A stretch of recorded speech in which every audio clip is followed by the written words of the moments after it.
Hello everyone, welcome to CMICS। आज जैसा आपको पता है कि प्रीलिम्स 2020 का रिजल्ट आउट हुआ है। Congratulation to all who qualified in prelims 2020। अभी ये ऐसा यूनिक समय है MPPSC में जब प्रीलिम्स 2021 भी सामने है, मेंस 2020 सामने है और इंटरव्यू 2019 भी चल रहा है। तो ऐसी ऐसी सिचुएशन है कि तीनों ही चीजें हमारे सामने हैं। तो किसी भी प्रकार के स्टूडेंट अभी डिसअपॉइंट नहीं होने चाहिए, उन्हें निराशा नहीं होनी चाहिए, क्योंकि अगर वो 20 में किसी कारण से फेल भी हुए हैं तो भी उनके पास 21 वाला प्रीलिम्स आने वाला है। तो प्लीज आप इस फेलियर का दुख मनाने की बजाय आप इससे सीखें, थोड़ा मूल्यांकन करें कि किस तरह की हमारी तैयारी थी, क्यों हमारा स्कोर कम रहा और हम बाहर हुए। तो आप प्लीज इस रिजल्ट से का एनालिसिस करें, विश्लेषण करें। अगर आपको फिर भी कुछ दिक्कत है, कुछ डायरेक्शन फाइनलाइज करने में आपको प्रॉब्लम है, तो आप प्लीज जो भी आपके मेंटर्स हैं उनसे मिलें और उनसे एक सही डायरेक्शन, सही सजेशन लें और कंटिन्यूसली इम्प्रूवमेंट करके, निरंतर सुधार करके और आगे बढ़ते जाएं। ये बहुत जरूरी है कि हम प्रतिदिन अगर सुधार करते हैं तो हम में कॉन्फिडेंस आता है और हम हमारे लक्ष्य की तरफ आगे बढ़ते जाते हैं। ठीक है, अब ये विज्ञप्ति है, जो भी डिटेल्स दी है ये आपको और भी चैनल्स में मिल जाएंगी कि क्या कट ऑफ रहा है, क्या विज्ञप्ति थी और क्या कट ऑफ रहा है। तो 70 for general and 69 for general female यानी अनरिजर्व। तो अराउंड 70, ऐसा नहीं हम ही बोल रहे थे, सभी बोल रहे थे, तो अराउंड 70 कट ऑफ रहा है, जो यानी कि जो अंदाजा लगता है लगभग कि ठीक है इस तरह का परफॉर्मेंस है स्टूडेंट्स का, तो वो लगभग सही रहता है। तो इस चीज में हम ये भी देख सकते हैं कि जब जो अब हमारी मेंस आने वाली है या जो हमारी प्रीलिम्स आने वाली है, किसकी, 21 की, और मेंस आने वाला है 20 का, तो इनमें भी जो हम यहाँ पर परफॉर्मेंस करते हैं, जो हमारे कॉम्पिटिटर्स और जो हमारे साथी हैं उनके साथ हमारा परफॉर्मेंस होता है, वही कहीं ना कहीं फाइनल रिजल्ट के रूप में रिफ्लेक्ट होता है। वही रिजल्ट आता है 19-20। कई बार ऐसा जरूर होता है कि कुछ बच्चे अच्छा परफॉर्म कर रहे थे और वो लास्ट में मैनेज नहीं कर पाए, तो कैसे क्या होता है ये आप पिछले वीडियो में देख लेंगे वो। बट ज्यादातर ज्यादातर वही रिफ्लेक्ट होता है जो आसपास के बच्चों के स्कोर से पता लगता है। ये 70 कट ऑफ लगभग था ही, सभी बच्चे इसको भी एग्री कर रहे थे, हम लोग भी बोल रहे थे और भी बोल रहे थे। तो 70 कट ऑफ लगभग तय था, तो उसी तरह का परफॉर्मेंस हुआ। ठीक है, ओबीसी और ईडब्ल्यूएस, ओबीसी और ईडब्ल्यूएस लगभग बराबर सही गया है। ठीक है, तो ये आप यहां पर देख सकते हैं क्या कट ऑफ है और कैसा कैसा स्कोर हुआ है। अब देखते हैं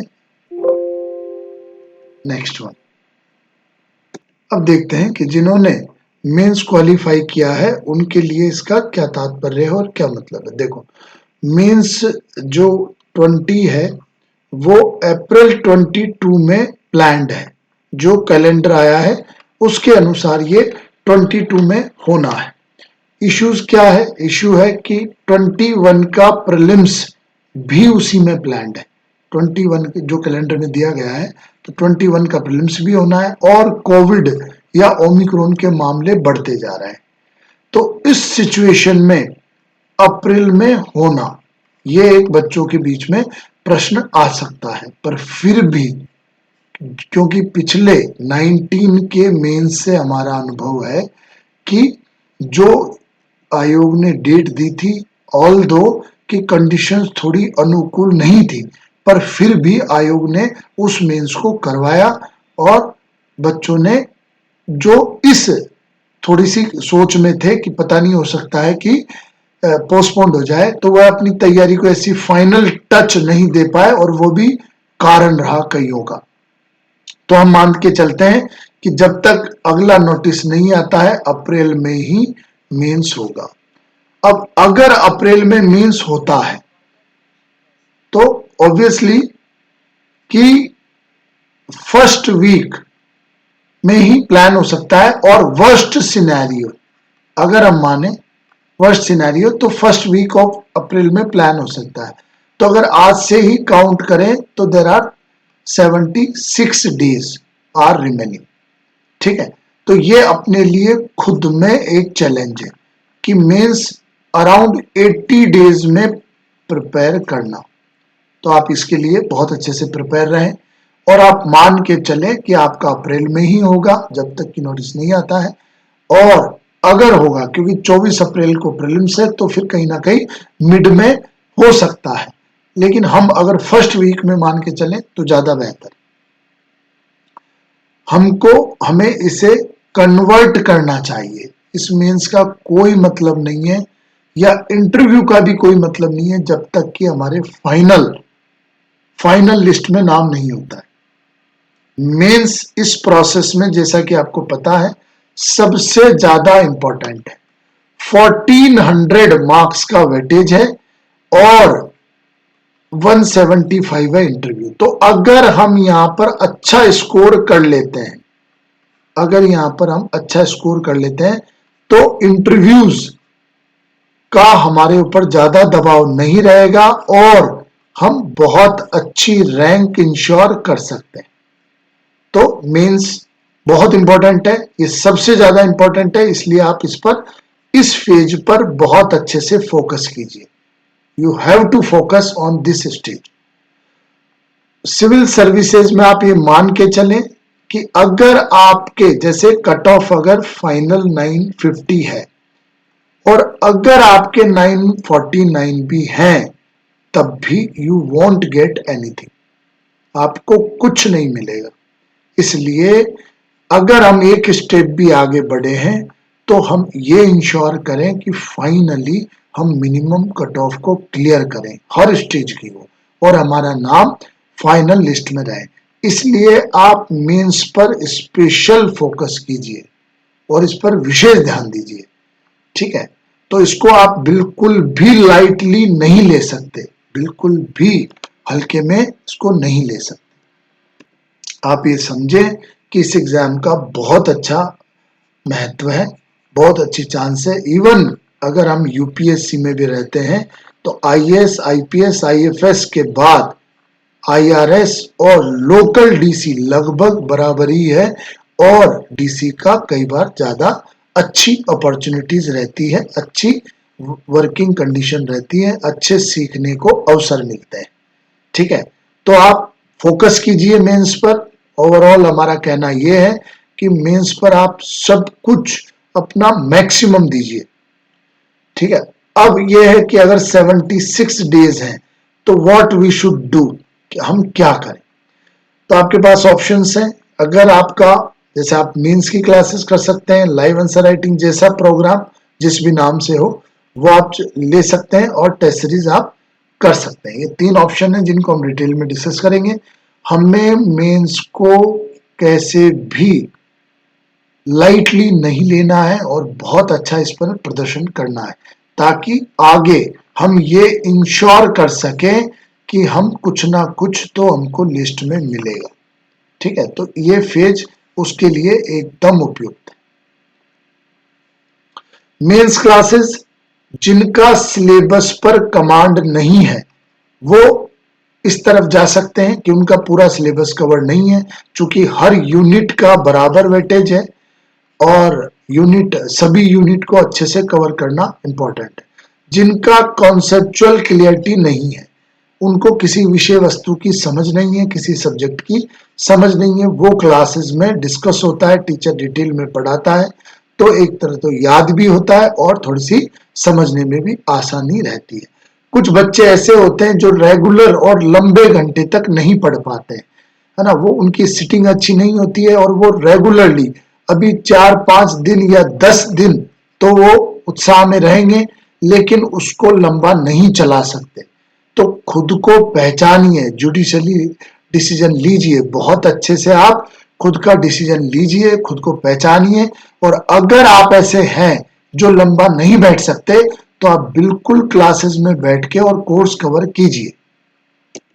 अगर किसी स्टूडेंट के पास नोट्स का इश्यू है तो ये नोट्स में भी हेल्प करेगा। क्यों? क्योंकि प्रिंटेड कुछ नोट्स दिए जाएंगे और क्लासेस में भी डिक्टेट किया जाएगा, और आपके पास अपॉर्चुनिटी रहेगी कि जो टीचर आपको पढ़ा रहा है उससे आप लिखवा सकते हैं, वो चीज डिस्कस कर सकते हैं डिटेल में।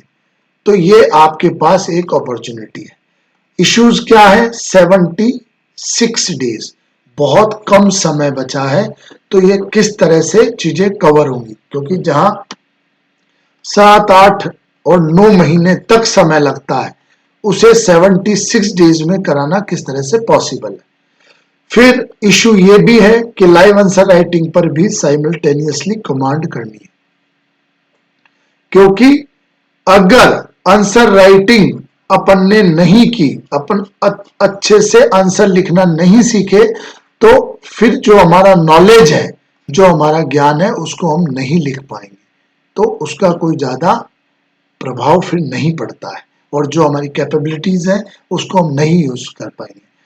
CMICS इसके लिए प्लान कर रहा है कि हम मॉर्निंग और इवनिंग दोनों क्लासेस रखेंगे।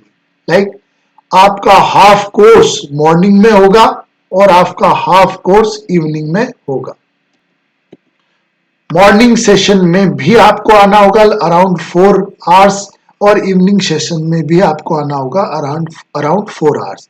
तो इस तरह से डेली 8 आवर्स की classes plus live answer writing या डेली आंसर राइटिंग, उससे आपका एक समाधान हो सकता है। तो इस तरह से हम उन लोगों का कवर कराने का प्रयास करेंगे जिनका अभी सिलेबस पर कमांड नहीं है। नेक्स्ट है टेस्ट सीरीज, मस्ट है, क्योंकि आंसर राइटिंग करना ही करना है। आंसर राइटिंग में इस टेस्ट सीरीज का पर्पज ये है कि आप हर टेस्ट को प्लान करके दें, अच्छे से तैयारी करके दें। उसके बाद फैकल्टी या टीचर या किसी के साथ भी जिसे आप उपयुक्त समझते हैं, उनके साथ उसको डिटेल में डिस्कस कीजिए, फीडबैक लीजिए, कुछ 2-4 चीजें नोटिस कीजिए, और उसके बाद दोबारा अगली तैयारी में लग जाइए। तो आपको हर टेस्ट में इंप्रूव करना है, हर टेस्ट में आपको सुधारना है। आपको इस तरह से नहीं करना है कि आपने ज्वाइन की और फिर 1-2 टेस्ट तक आप में एंथू बना रहा, बाकी एज यूजुअल हमने टेस्ट लिख रहे हैं, कम नंबर आ रहे हैं, पर कोई प्रभाव नहीं है और हम किसी से कोई डिस्कशन नहीं कर रहे हैं। इस तरह से आपको बिल्कुल नहीं करना है। जो लास्ट मींस का रिजल्ट है, जिसमें हमारे यहाँ से अराउंड 350 प्लस स्टूडेंट्स सिलेक्ट हुए हैं क्लासेस से, मींस से और टेस्ट सीरीज और live answer writing and test series, उनका ये ही हमारा एक्सपीरियंस रहा है कि जो बच्चे हर टेस्ट को रेगुलर लेते थे, उससे कुछ ना कुछ जरूर सीखते थे और उसे अगले टेस्ट में इंप्लीमेंट करते थे, उन बच्चों का कॉल आया है और वो आगे बढ़े हैं। अतः आपको नॉर्मली इसको नहीं लेना है कि हाँ टेस्ट हमने ज्वाइन कर लिया और फिर लिख रहे हैं बस, ऐसा नहीं। हमको उसे बहुत अच्छे से लिखना है, प्रिपेयर करके देना है, टाइम बाउंड मैनर में लिखना है और कॉपी डिस्कस करनी है, चाहे आपके अच्छे नंबर आए हों या बुरे नंबर आए। हर में हमको सुधार करना है ताकि हम मिनिमम जो कट ऑफ है न केवल उसको क्रॉस करें, बल्कि इंश्योर करें कि हमारे अच्छे से अच्छे गैप में मार्क्स आए ताकि हमको सीट जरूर मिले। राइटिंग प्रैक्टिस करनी ही करनी है, चाहे जो हो जाए, ये बिल्कुल करनी है। और हम ये मानते हैं हमारे यहाँ कि आउट ऑफ 150 में से अगर आपके 90 आ जाते हैं, हमारे यहाँ टेस्टों में रेगुलर एवरेज आपके 90 मार्क्स रहते हैं, तो you are very well prepared, जितना कि हम करवा सकते थे। उससे ज्यादा हम आपको प्रिपेयर नहीं करवा सकते, बिकॉज 90 और जिस तरह से हम बहुत माइन्यूटली चेक करते हैं, बहुत डिटेल में चेक करते हैं, 2 और 3 लेयर चेकिंग होती है, उस तरह से 90 मार्क्स बहुत सही है।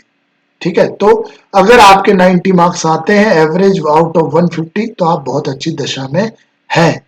पास्ट एक्सपीरियंस हमारे यही रहे हैं कि जिन बच्चों ने रेगुलर कॉपीज चेक करवाई हैं, हर टेस्ट को एक एग्जाम की तरह लिया है और उसमें से कुछ सीख कर और आगे अगले टेस्ट में, नेक्स्ट टेस्ट में उसे इंप्लीमेंट किया है, उनका कॉल जरूर आया है। यह कोई ज्यादा टफ नहीं है, बट मैनेज करना है और रेगुलर रहना है। ये दोनों चीजें आपको टेस्ट सीरीज में करनी है ताकि आप में कंटिन्यूस सुधार हो पाए।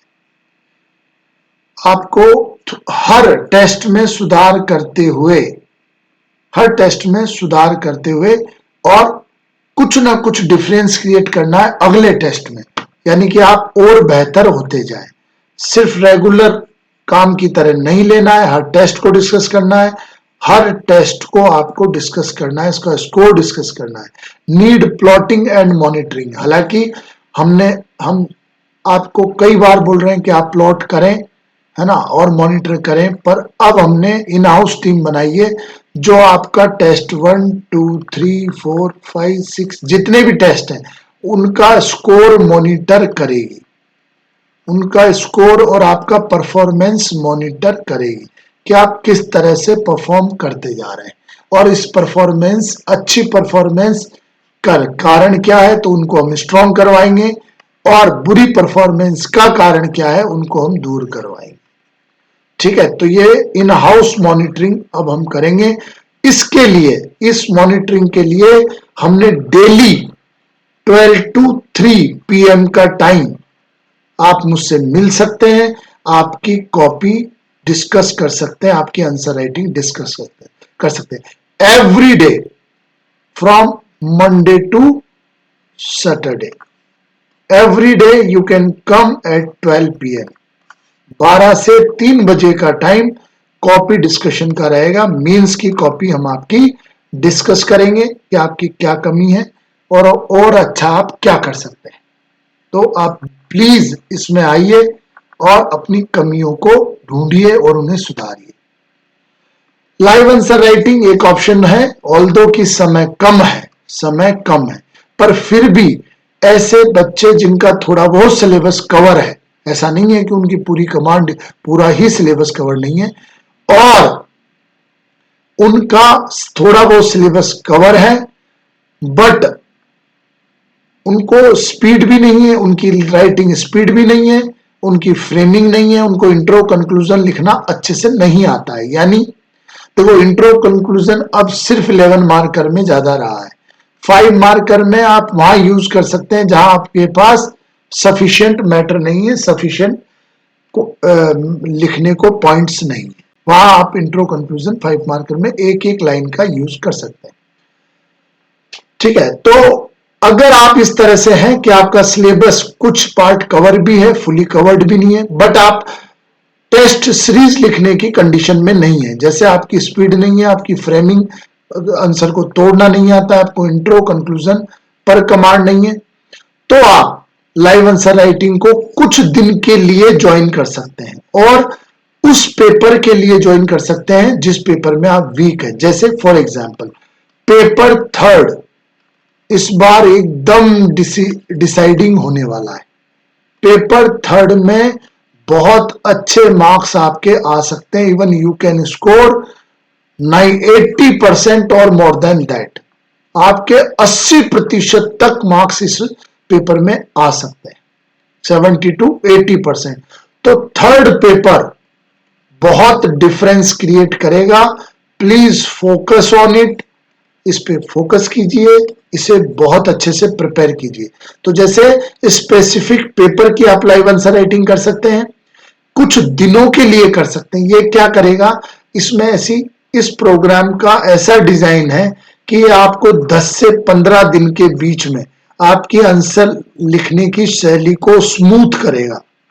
आप फ्रेम करने लग जाएंगे, आपकी स्पीड आ जाएगी, आपको स्टार्ट करने में जो इनर्शिया होता है, जैसे प्रश्न पढ़ा और हमको स्टार्ट करने में एक इनर्शिया आता है कि इसमें कैसे स्टार्ट करूं, कहां से स्टार्ट करूं, उसी में हमारा बहुत सारा समय चला जाता है, वो इनर्शिया यहाँ पर खत्म हो जाएगा। तो आप इसको कुछ स्पेसिफिक पेपर या कुछ दिनों के लिए ज्वाइन कर सकते हैं, ठीक है। तो आप इस तरह से इसका फायदा उठा सकते हैं। ओवरऑल मेरा ये कहना है कि आप मेंस को बहुत अच्छे से ध्यान से करें, कोई भी रिस्क ना लें, बहुत एनर्जी के साथ हर टेस्ट को सही से इंप्रूव करें, आपकी मार्किंग पर विशेष ध्यान दें। अगर आपको, जैसे कई बार ऐसा देखा गया है कि एक्स्ट्रा मार्क्स देकर, और बच्चा जैसे ही उसको एक्स्ट्रा मार्क्स मिलते हैं, अच्छे मार्क्स यहाँ मिलते हैं, वह संतुष्ट हो जाता है। किसी भी कारण से मिल सकते हैं, हो सकता है चेकर ने ध्यान ना दिया हो, आपकी गलतियों को ना पकड़ा हो, और वह संतुष्ट हो जाता है, ओवर कॉन्फिडेंस में आ जाता है। आप ऐसा ना करें, क्योंकि फाइनल एग्जाम फाइनल है, ये सिर्फ अभ्यास है, आपको वहां परफॉर्म करना बहुत जरूरी है। कुछ पिछले लर्निंग से हमने सीखा है, जैसे बच्चों ने लगातार 6 दिन और एफएलटी फुल लेंथ 3 घंटे लिखने में उनको दिक्कतें हुई, ये सब प्रॉब्लम हम यहाँ इस बार दूर करवाएंगे। इसीलिए हमने 12 से 3 का टाइम डेली दिया है, ताकि आपकी पर्सनल प्रॉब्लम्स आप सीधे मुझसे डिस्कस कर सकें और हर टेस्ट में हर दिन इंप्रूव कर सकें, ठीक है। तो आप मेंस पर फोकस कीजिए, जो भी प्रॉब्लम है आप हमसे शेयर कर सकते हैं। Thank you very much.